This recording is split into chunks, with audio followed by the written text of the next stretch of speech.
Welcome to Business Live. I'm Mark Croskery. In BL tonight, first up, we got one of Jamaica's largest major companies here. That's PanJam Investment Limited, appointing a CFO. Mr. Eric Scott joins PanJam and is appointed right away to the Chief Financial Officer role, effective December 1st, 2021. Now, Proven Investments Limited here, appointing Deputy Chairman. This is Mr. Rory McNamara, has been appointed to this role at a recent meeting which was held on November 11th, 2021. Mr. McNamara being a part of the Proven board for quite some time. You'd have remembered those TV ads, so forth, that Proven would have put out there with Mr. Hugh Hart and Mr. McNamara, very popular ones. Now, Seprod Limited, appointment to the Audit Committee here. Seprod on the move, moving and shaking.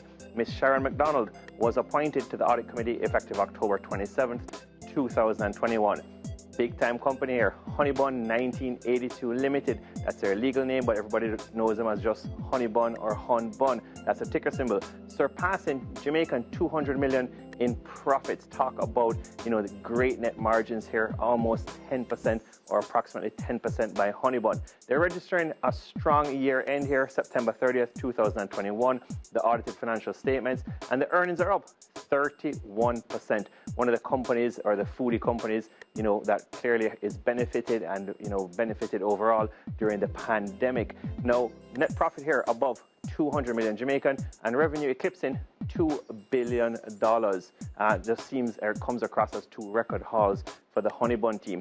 Now, just the earnings booming overall. Revenue, the exact number, 2.14 billion. Net profit, 218.6 million. Now, the earnings per share jumped to 46 cents per share. And equity, even more phenomenal here, of approximately 1 billion Jamaican.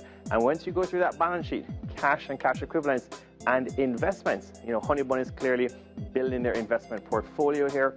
Whatever it comprises of, we're assuming liquid assets, maybe some stocks, some bonds, but cash and cash equivalents and investments, approximately 500 million Jamaican, really strengthening their balance sheet and the book value of the company.